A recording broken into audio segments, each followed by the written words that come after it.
स्वागत है आपका न्यूज इंडिया टीवी 9 में। मैं हूं आपके साथ लक्ष्मी ठाकुर। नजर डालते हैं आज की प्रमुख खबरों पर।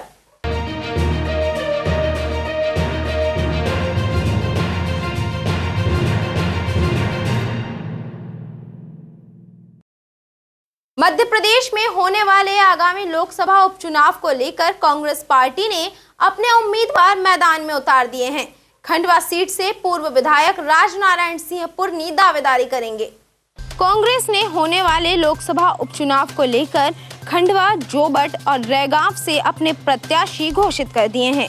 खंडवा लोकसभा से पूर्व विधायक राजनारायण सिंह पुरनी, जोबट से महेश पटेल और रैगांव से कल्पना वर्मा को टिकट दिया गया है। कल्पना वर्मा सतना से जिला पंचायत सदस्य हैं, वहीं महेश पटेल अलीराजपुर के जिला अध्यक्ष हैं। ज्ञात हो कि खंडवा से कांग्रेस के वरिष्ठ नेता अरुण यादव भी दावेदारी कर रहे थे, लेकिन बाद में उन्होंने अपनी दावेदारी वापस ले ली, जिसके बाद पूर्व विधायक राजनारायण सिंह का नाम फाइनल किया गया है। वहीं प्रत्याशियों की घोषणा के पश्चात पूर्व सांसद अरुण यादव ने भी सभी प्रत्याशियों को शुभकामनाएं दी एवं सभी के विजय होने की कामना की। देखिए, प्रत्याशी को तो क्या खुशी, कार्यकर्ता में ज़्यादा खुशी है और मुद्दे आधारित चुनाव लड़ेंगे। भारतीय जनता पार्टी बहुत सारे मुद्दों पे जो फैल हुई है सन 14 से, वो सारी चीज़ पब्लिक के बीच में है और वही संदेश हमारा कार्यकर्ता राजनारायण सिंह बन के चुनाव लड़ेगा। क्या मुद्दे रहेंगे दादा? सबसे पहला महंगाई, दूसरा किसानों के वो कृषि कानून, तीसरा ये है बेरोजगारी। ये बहुत बड़े बड़े मुद्दे हैं साहब। मुद्दे दिखते हैं कि मैं कितने गिनूं आपको। यहाँ कई गांवों को सिंचाई योजना से जोड़ा नहीं गया है, वो भी विरोध कर रहे हैं किसान। देखिए, मेरी बात सुनिए, मतलब वो ऐसा इशू है कि उस पर पूरा खंडवा जिला अभी तक सिंचित हो जाना था और मैं आपको विश्वास दिलाता हूँ कि उसमें मैं बहुत ताकत से काम करूँगा। क्या यादव भी साथ में रहेंगे? अरुण यादव भी रहेंगे? अरे भैया, सेरा भी रहेगा और अरुण भाई भी रहेंगे, सभी रहेंगे। अभी तक सब एक परिवार के लोग हैं। अरुण भाई से कुछ कांटेक्ट हुआ, कुछ बात हो गई? हाँ, अभी आज ही बात हुई ना, पर्चा भरेंगे, उसमें अरुण भाई भी आएंगे। खंडवा बस स्टैंड पर गंभीर बीमारी से पीड़ित महिला असहाय अवस्था में मिली। समाज सेवी द्वारा महिला को जिला चिकित्सालय में भर्ती करवाया गया। खंडवा में गंभीर बीमारी से पीड़ित महिला को उसके परिजन सामान के साथ बस स्टैंड पर छोड़ गए। बस स्टैंड पर महिला भूखी प्यासी बैठी थी, उसके हाथ पैर भी कांप रहे थे।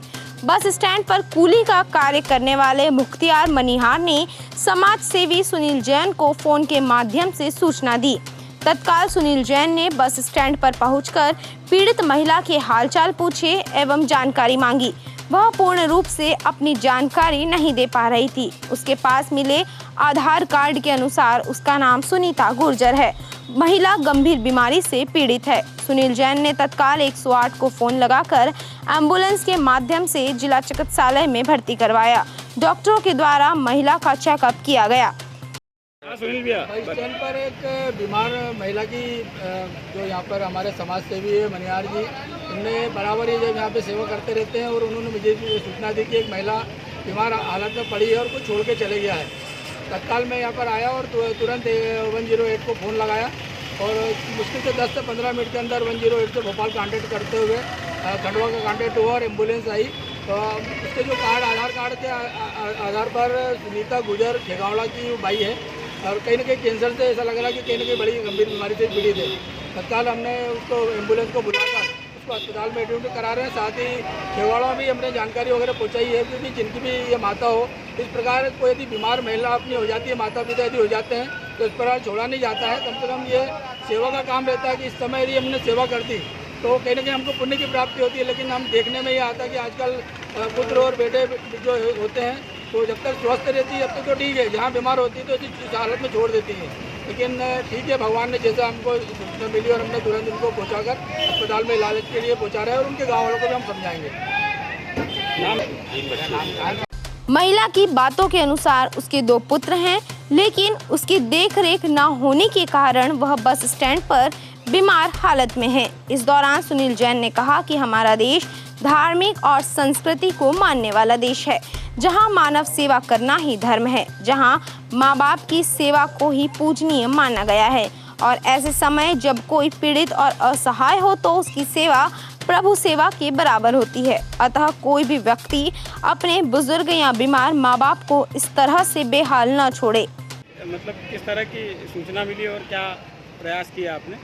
यहाँ से फ़ोन आया कि कोई महिला यहाँ पर बस स्टैंड पे मंदिर के सीढ़ी पर बैठी हुई है और ऐसा लगता है कि कोई इसको छोड़ कर गया है, क्योंकि उसके साथ में बता रहे थे कि बैग भी है और वो बीमार अवस्था में दिख रही है, जख्मी भी है उसको, और वो पहले तो कुछ बोल नहीं पा रही थी। और उसके बाद में फिर हमने अपने यहाँ से वृद्धाश्रम से केयरटेकर को पहुँचाया था यहाँ पर, और 108 पे कॉल किया था कि भाई यहाँ पर ये महिला है, जब तक उसको आप हॉस्पिटलाइज़ कीजिए, क्योंकि सबसे पहले उसको अस्पताल की ज़रूरत है, वो मरीज स्थिति में दिख रही है, इसलिए पहला हमारी ड्यूटी होती है कि उसको अस्पताल पहुँचाया जाए ताकि उसका इलाज चालू हो जाए। तो अभी जो यहाँ से लेके गए हैं उसकी बच्ची को, महिला को हॉस्पिटल में भर्ती कराने के लिए, और पहले तो ये पता किया जाएगा, क्योंकि पता चला है कि उसका आधार कार्ड भी है, तो निश्चित रूप से उसके आधार कार्ड से उसके घर का पता लगाया जाएगा, संपर्क किया जाएगा कि यहाँ पर वो कैसे है, क्यों है, या किसी ने छोड़ा है या वो घर से निकल गई है, ये बात करके ही पता चल पाएगा। तो उसके लिए उससे पूछताछ की जाएगी और उस आधार कार्ड के जरिए उसके घर का पता लगा के तो परिवार वालों को बुलाया जाएगा। यदि उन्होंने छोड़ा है ये तो बहुत गलत है, यदि छोड़ा है तो उनके खिलाफ कार्रवाई भी बनती है और उसको सुपुर्द किया जाएगा। पहले उसकी देखरेख हो जाए, महिला की इलाज हो जाए, पहले ड्यूटी की उसका घर होता है। यदि कोई नहीं है उसका तो फिर हमारे वृद्धाश्रम में उसको हम रखेंगे और वहीं पर उसकी देखरेख करेंगे। दादाजी वृद्धाश्रम। नाम बताइए। अनीता सिंह, वृद्धाश्रम। जी बताइए भैया, आप एम्बुलेंस लेकर कहाँ आए और क्यों आए? बस स्टैंड खंडवा के पुराने बस स्टैंड पर आए हैं। हमको सुनील जैन ने कॉल किया 108 एम्बुलेंस के लिए, भोपाल से कॉल आया, हम लोग तुरंत आए और ये मरीज़ जो विकसित मरीज़ है उसको लेके जा रहे हैं। आपके साथ कौन है, चालक कौन है?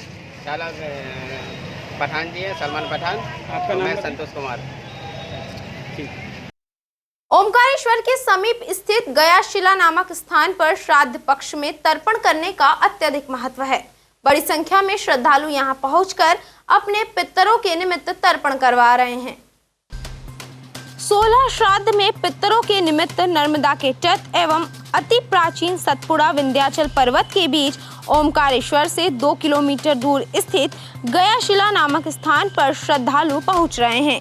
यहां पर 16 दिनों तक मेले जैसा लगता है, लेकिन ग्राम पंचायत एवं बांध परियोजना NHDC द्वारा पानी, प्रकाश, सौर ऊर्जा लाइट एवं टीन शेड की व्यवस्था नहीं किए जाने से वर्षा ऋतु में आने वाले भक्तों को काफी असुविधा का सामना करना पड़ता है। पंडित धर्मेंद्र पाठक ने बताया कि 16 दिनों तक कैंप लगाकर यहां पितरों के निमित्त आने वाले भक्तों के पितृ की शांति के लिए तर्पण व अन्य कर्म कर पितरों को मोक्ष दिलवाया जाता है। वहीं पंडित शुक्ला ने बताया कि 16 दिन तक पितरों के निमित्त कर्म करना चाहिए। जो फल गया जी जाकर तर्पण करने का है वही इस स्थान पर मिलता है। अनादिकाल से अनेक कथाएं यहाँ जुड़ी हुई है। कौरवों ने भी यहाँ पर जप तप किया था, ऋषियों ने भी इसी स्थान पर तपस्या की है। का पर्वत भी है, जो एक हिडम्बा नाम की एक राक्षस ने थी, उसने जो है भीम नहीं है तो उसकी शादी भी करी थी। और यहाँ पे निमाड़ क्षेत्र में जो है ये गया शिला नाम का एक बहुत बड़ा तीर्थ है। पहले लोग गया जाया जी नहीं जा पाते थे, गरीब लोग रहते थे, पैदल जाना पड़ता था, बड़ी परेशानी आती थी। तो जो है यहाँ ऋषियों ने भी तपस्या करी, ये विंध्याचल पर्वत पर विद्यमान है। आज भी यहाँ पर जो है जिसके पूर्वज जो है गया शिला नहीं ले जा सकते, जो जा नहीं सकते वो यहाँ के अपना श्राद्ध तर्पण पिंडदान करे तो उनके जो है पितृदोष मुक्त हो जाएगा तथा उनके पुत्र जो है वो गया शिला जो गया जी में जो श्राद्ध करते हैं वही उनको पुण्य मिलेगा और उनका स्वर्ग में वास होगा। पंडित रुक्मांग शुक्ला ओंकार। ये गया शिला जो गया जी जाकर लोग अपने पूर्वजों के निमित्त बिहार में पिंडदान करवाते हैं, वो वहाँ न जाकर यहाँ आकर अपने पूर्वजों के निमित्त यदि पिंडदान करते हैं तो उन्हें गया जी जाने की आवश्यकता नहीं है, क्योंकि गया शिला ही है। स्वामी मार्कंडेय ऋषि जी ने स्वयं तपस्या करके शिला को स्थापित किया है। जब से स्थापित है, जो भी यहाँ पिंडदान करता है उसे गया जी जाने की आवश्यकता नहीं है। हमारे पूरे निमाड़ प्रांत के लोग यहाँ पर आते हैं और सर्वपितृ अमावस्या के दिन यहाँ पर पिंडदान वगैरह करवाते हैं। मैं भी यहाँ 16 दिन तक रहता हूँ। 16 दिन तक यहाँ गया श्राद्ध, नारायण बलि, त्रिपिंडी श्राद्ध वगैरह करते हैं, जिसमें ब्राह्मण भोजन भी करवाते और आखिरी दिन छोटा मोटा भंडारा भी देते भगवान की कृपा से। और पूर्व आदिकाल में बताया सबसे सर्वप्रथम तो मार्कंडेय ऋषि जी ने तपस्या करके जब गया स्थापित हुई तो उन्होंने तर्पण किए, उनके पिता के निमित्त पिंडदान किए, माता पिता के निमित्त उसके बाद बताते हैं कि अज्ञातवास में पांडव लोग भी यहाँ पर आए थे, तो पांडवों ने भी अज्ञातवास में अपने पूर्वजों के निमित्त पिंडदान किए हैं। ये धरोहर जो दिख रही है ये सब पांडव कालीन है, पांडवों के हाथ की बनी है। कसरावद में नवदुर्गा उत्सव को लेकर उल्लास का माहौल है। मां दुर्गा की प्रतिमाओं से बाजार गुलजार हैं। कसरावद में आगामी नवरात्रि पर्व का उत्साह देखा जा रहा है। मां दुर्गा की मूर्ति से विश्राम गृह के पास दुकानें अब पूरी तरह से सज चुकी हैं।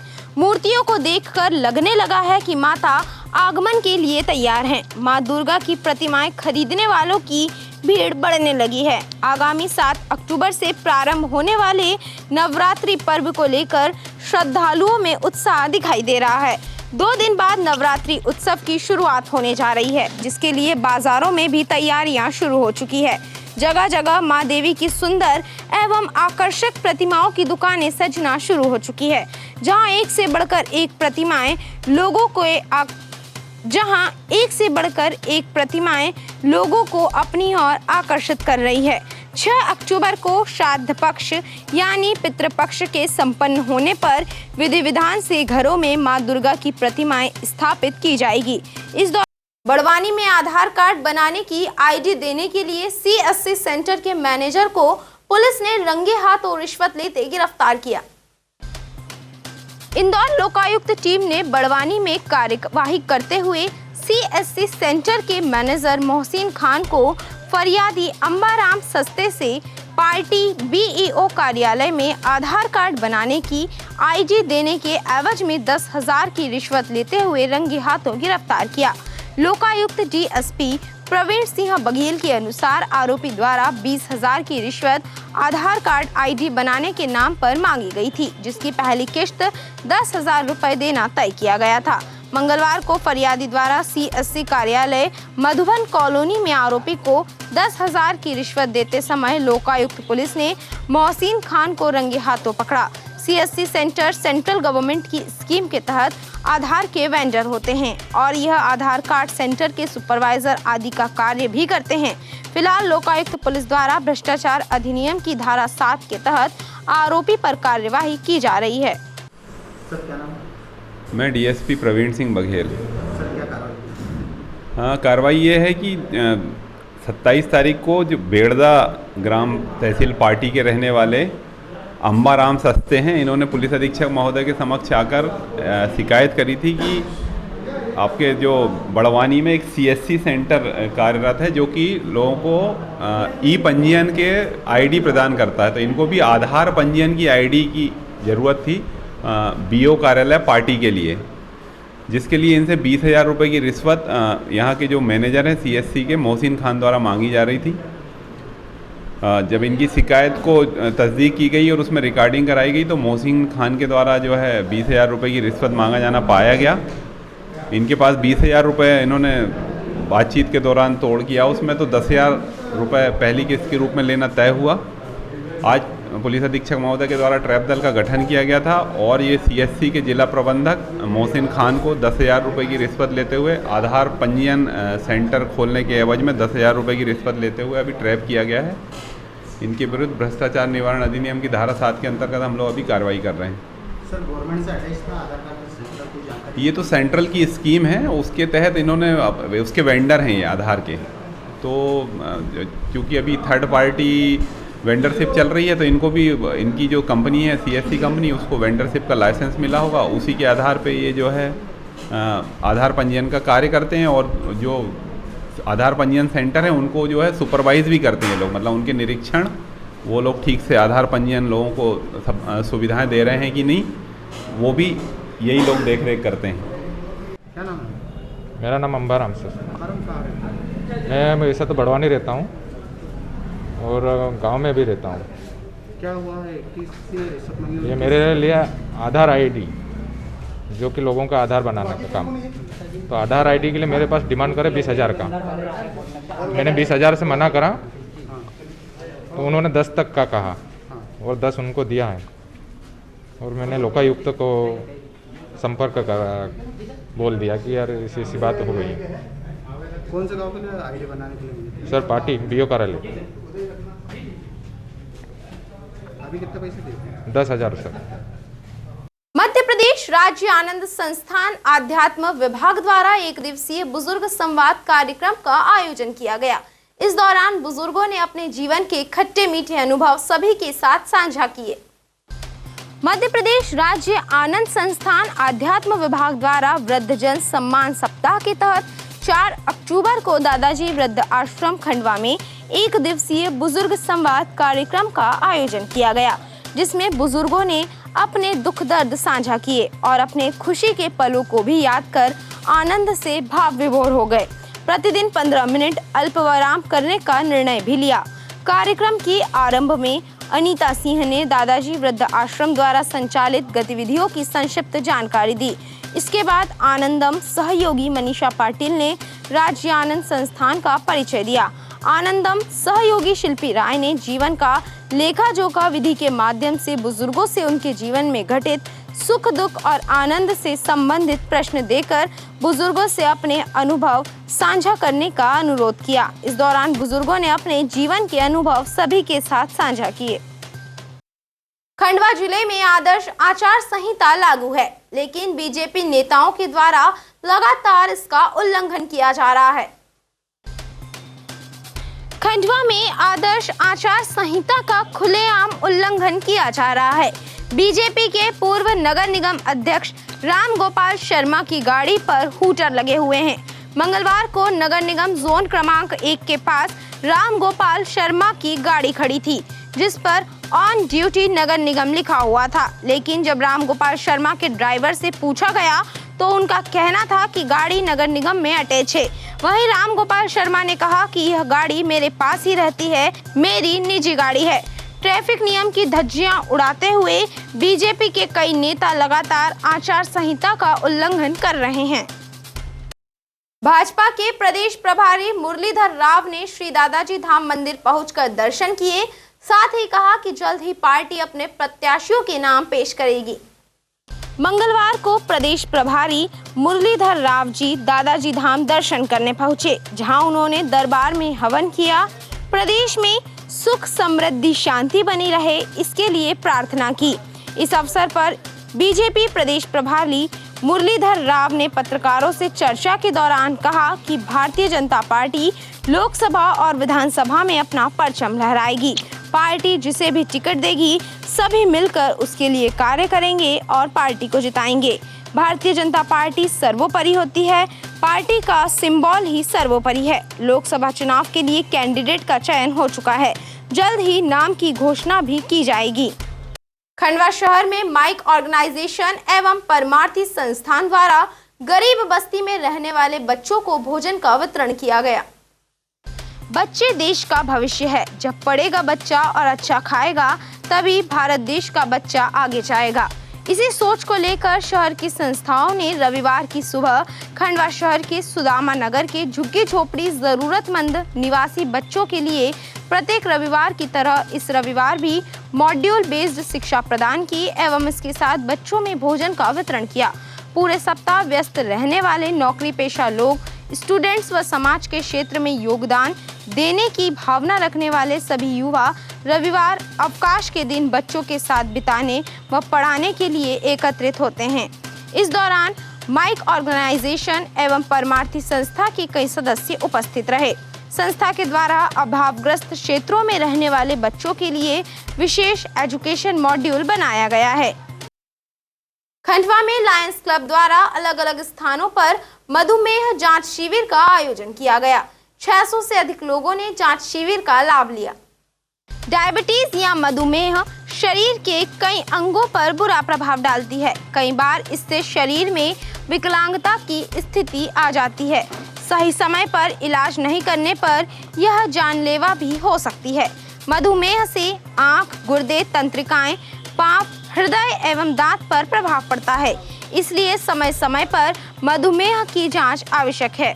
उपरोक्त उद्गार खंडवा जिला चिकित्सालय के CMHO DS चौहान द्वारा लायंस क्लब खंडवा अध्यक्ष अखिलेश गुप्ता, सचिव सनत श्रीमाली, कोषाध्यक्ष राजीव मालवीय के नेतृत्व में आयोजित लायंस आरोग्यम सेवा सप्ताह के तृतीय दिवस मधुमेह जागरूकता एवं परीक्षण शिविर लाल चौकी पर व्यक्त करते हुए कहा गया। इस दौरान उन्होंने उपस्थित जनों को मधुमेह की जानकारी दी एवं समय समय पर इसकी जांच कराने के लिए प्रेरित किया। खंडवा शहर में 4 अलग अलग स्थानों पर मधुमेह जांच शिविर का आयोजन किया गया, जिसमें 600 से अधिक लोगों ने इस शिविर का लाभ लिया। वन परिक्षेत्र नेपानगर के अंतर्गत आने वाले गूलर पानी में वन्य प्राणी का शिकार किया गया था, जिसे लेकर वन विभाग द्वारा अभी तक भी कोई कार्यवाही नहीं की गई है। बुरहानपुर जिले के वन परिक्षेत्र नेपानगर अंतर्गत बीच गूलर पानी के कक्ष क्रमांक 223 में वन्य प्राणी का शिकार कुछ स्थानीय लोगों के द्वारा किया गया। शिकारियों ने वन्य प्राणी का शिकार कर आपस में मांस का बंटवारा किया। नेपानगर रेंजर मयंक पांडे को वन्य प्राणी के शिकार की सूचना लगते ही वन परिक्षेत्र सहायक सागा फाटा हमीद खान अपने स्टाफ के साथ मौका स्थल पर पहुंचे। डिप्टी हमीद खान ने वन्य प्राणी का शिकार करने वाले शिकारियों से पूछताछ की, जिसका वीडियो मौके पर मौजूद कुछ लोगों ने बना लिया। कुछ दिनों के बाद जब शिकारियों पर कोई कार्यवाही नहीं की गई तो लोगों ने यह वीडियो सोशल मीडिया पर वायरल कर दिया। मौके पर वन्य प्राणी के शरीर के कुछ अवशेष भी मिले हैं। कार्यवाही की मंशा से मौके पर मौजूद कुछ वन कर्मचारियों ने अपने मोबाइल के कैमरे से वन्य प्राणी अवशेष के छाया चित्र लिए। मौका पंचनामा एवं कार्यवाही के बाद पूरा मामला नेपानगर रेंजर मयंक पांडे के संज्ञान में लाया गया। बावजूद इसके लंबा समय बीत जाने पर भी रेंजर द्वारा कोई प्रकरण नहीं बनाया गया है। पूरे वन मंडल क्षेत्र में चर्चाओं का विषय भी बना हुआ है। मामले को लेकर नेपानगर रेंजर द्वारा जिला वन मंडल अधिकारी को भ्रामक जानकारी एवं दस्तावेज भेजे गए। इस पूरे मामले को गंभीरता से लेते हुए जिला वन मंडल अधिकारी प्रदीप मिश्रा ने उचित कार्यवाही कर जल्द दोषियों पर कार्यवाही करने की बात कही है। इस संबंध में मुझे पहले से कोई जानकारी नहीं थी, क्योंकि ये 1 माह पूर्व का प्रकरण है। तब तक मैं यहाँ पे पदस्थ नहीं था और मुझे कार्यालय में भी इस संबंध में किसी ने अवगत नहीं कराया। इस प्रकरण में आपके द्वारा ही इस प्रकरण को मेरे प्रकाश में लाया गया है और कुछ साक्ष्य मेरे सामने प्रस्तुत किए गए इस संबंध में, और मैं इसकी पुनः जांच करा के आपको इस संबंध में अवगत करता हूं कि क्या एग्जैक्ट घटना स्थिति हो गई, और अगर इस संबंध में कोई लापरवाही या किसी प्रकार की संलिप्तता प्रकाश में आती है वन कर्मचारियों की या अपने किसी अमले की, तो उस पर कठोरतम कार्रवाई की जाएगी। ये मैं आपको आश्वासन देता हूँ। सर, शिकायतकर्ता द्वारा जीपीएस रीडिंग वाले फोटोग्राफ और एक रेंजर का ऑडियो भी आपको उपलब्ध कराया जा रहा है, तो इसकी तथ्यात्मक जांच कर कार्रवाई की जाएगी। ऑडियो भी मेरे सामने प्रस्तुत आपके द्वारा किया गया है, उसको मेरे द्वारा सुना गया है, उसको फिर से बहुत ध्यान से सुनने की मुझे आवश्यकता है। जो फोटोग्राफ्स आपके द्वारा दिए गए हैं, प्रथम दृष्टया फोटोग्राफ वन्य प्राणी के शिकार संबंधित लग रहे हैं, लेकिन चूंकि आज के टाइम में जो फोटोशॉप और तमाम तकनीकी उपलब्ध है, तो फोटोग्राफ को भी ट्विस्ट करके मेरे सामने और उसको प्रस्तुत किया जा सकता है, उसको तोड़ मोड़ के। तो इसके लिए बहुत ही सूक्ष्म रूप से तथ्यात्मक जांच करने की आवश्यकता है, जिससे कि एग्जैक्ट मैटर हो जाए, क्योंकि ये प्रकरण बहुत गंभीर है, वन प्राणी संबंधित है। तो इसमें किसी प्रकार की कोई भी वन विभाग द्वारा लापरवाही नहीं की जाएगी और इसमें कठोरतम कार्रवाई की जाएगी अगर कोई भी संलिप्तता पाई जाती है तो। खंडवा हरसुद मार्ग पर बाइक सवार व डंपर की भिड़ंत हो गई। घायल पिता पुत्री को जिला चिकित्सालय में भर्ती करवाया गया। मंगलवार को खंडवा हरसुद मार्ग पर सड़क हादसा हो गया, जिसमें डंपर ने बाइक से जा रहे पिता पुत्री को घायल कर दिया। घटना के बाद मौके पर बड़ी संख्या में लोगों की भीड़ एकत्रित हो गई। वहीं डायल 100 की मदद से दोनों घायलों को जिला चिकित्सालय में भर्ती किया गया। पंधाना तहसील के अंतर्गत आने वाले ग्राम नानखेड़ा में एम्बुलेंस सुविधा न मिलने पर डायल 100 की सहायता से गर्भवती महिला को चिकित्सालय पहुंचाया गया। ग्राम नानखेड़ा में प्रसूता श्यामाबाई पति सचिन उम्र 21 वर्ष को प्रसव पीड़ा हुई। वहीं चिकित्सालय ले जाने के लिए तत्काल मौके पर कोई भी एम्बुलेंस वाहन नहीं पहुंच सका, जिसके बाद परिजनों ने इसकी सूचना डायल 100 को दी। पंधाना से डायल 100 ग्राम नानखेड़ा पहुंची। यहां प्रसूता के घर जाकर डायल 100 में सवार आरक्षक सागर बरोड़े व पायलट प्रकाश ने तत्परता दिखाते हुए प्रसूता को डायल 100 के माध्यम से पंधाना प्राथमिक स्वास्थ्य केंद्र पहुंचाया। ग्राम बोरगांव बुजुर्ग स्थित सरस्वती शिशु मंदिर में विद्यार्थियों ने अपने मत का प्रयोग कर शाला नायक का चयन किया। ग्राम बोरगांव बुजुर्ग स्थित सरस्वती शिशु मंदिर में सोमवार को विद्यालय की शाला नायक को चुनने की प्रक्रिया चुनाव के द्वारा संपन्न की गई, जिसके तहत अध्ययनरत विद्यार्थियों ने अपने मत का प्रयोग किया। बता दें कि शिशु मंदिर में शिशु भर्ती बाल भारती का गठन किया गया। 5 दिन पूर्व शाला नायक के दावेदारों ने अपने आवेदन जमा किए थे। फिर जिन्हें भी अपने आवेदन उठाना थे उन लोगों ने अपने नाम वापस ले लिए। बचे हुए 6 दावेदारों को चुनाव चिन्ह प्रदान किए गए।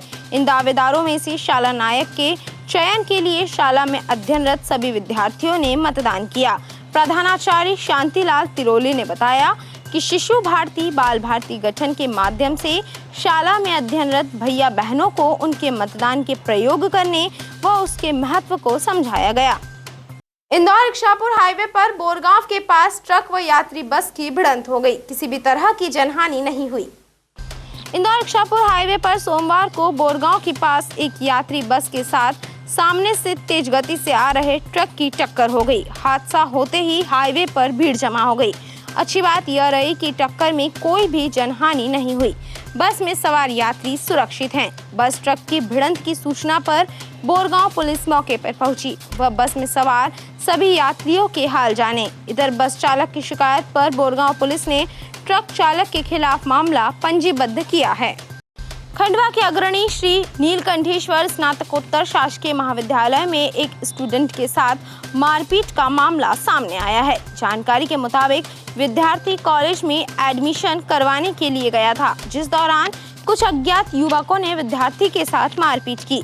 विद्यार्थी ने तुरंत अपने माता पिता को सूचना दी एवं कोतवाली थाने पहुंचकर शिकायत दर्ज करवाई। वहीं पुलिस द्वारा FIR दर्ज करने के पश्चात मामले की तहकीकात की जा रही है। कल एक छात्र ने आके थाने पर रिपोर्ट किया है। वो एडमिशन के लिए गया था। उस वक्त एक अज्ञात व्यक्ति उसके पास आया, उसे साइड में ले जाकर उससे नाम पूछा और उसके नाम बताने पर उसने उसके साथ मारपीट कर दी। उसे मारपीट में साधारण चोट आई है, जिसने आगे यहाँ पर बताया। उसके बाद उसकी रिपोर्ट लिखी गई है मेडिकल करवाकर। नहीं, वो लड़के अज्ञात हैं, उसकी इन्वेस्टिगेशन में है। देखते हैं कौन लड़के हैं, क्या है। बिल्कुल ठीक है, बड़ी सामान्य सी चोट है, उसे नाक पर लगी थी। सामान्य सी चोट है, मेडिकल करवाया है हमने। बोरगांव बुजुर्ग में प्रशासन ने नवदुर्गा उत्सव समिति के साथ बैठक कर आवश्यक दिशा निर्देश दिए।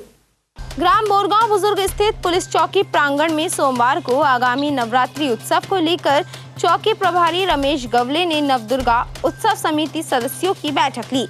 बैठक में चौकी प्रभारी गवले ने समिति सदस्यों को निर्देश दिए कि कोरोना गाइडलाइन व आदर्श आचार संहिता का पालन करते हुए उत्सव मनाएं।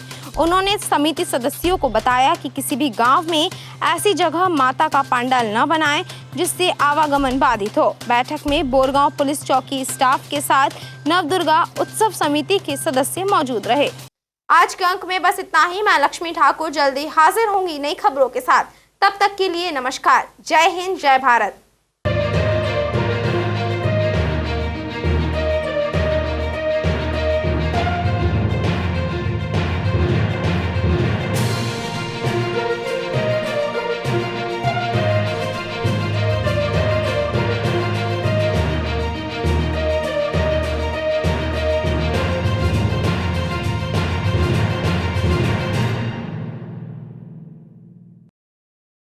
साई कंस्ट्रक्शन एंड कंसल्टेंसी, भवन, office, godown, road work, colony, marriage garden, diversion, developers with best quality material का काम किया जाता है। यहाँ पर सभी प्रकार के भवनों के नक्शे बनाए जाते हैं।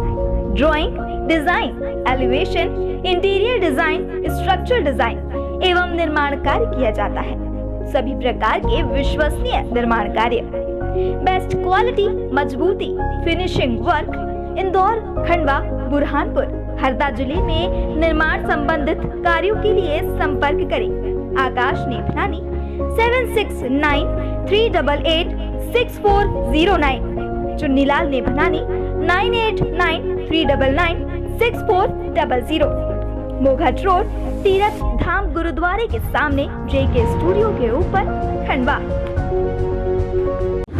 खाने के शौकीनों के लिए खुशखबरी, RNK केटरिंग एंड इवेंट्स अब रेस्टोरेंट के साथ साथ पेश करते हैं online food delivery services. Online order के लिए प्ले स्टोर से डाउनलोड कीजिए हमारी application RK home online food delivery, तो आनंद लीजिए लजीज व्यंजनों का। होम डिलीवरी एवं अधिक जानकारी के लिए संपर्क करें हमारा नंबर 9644960504।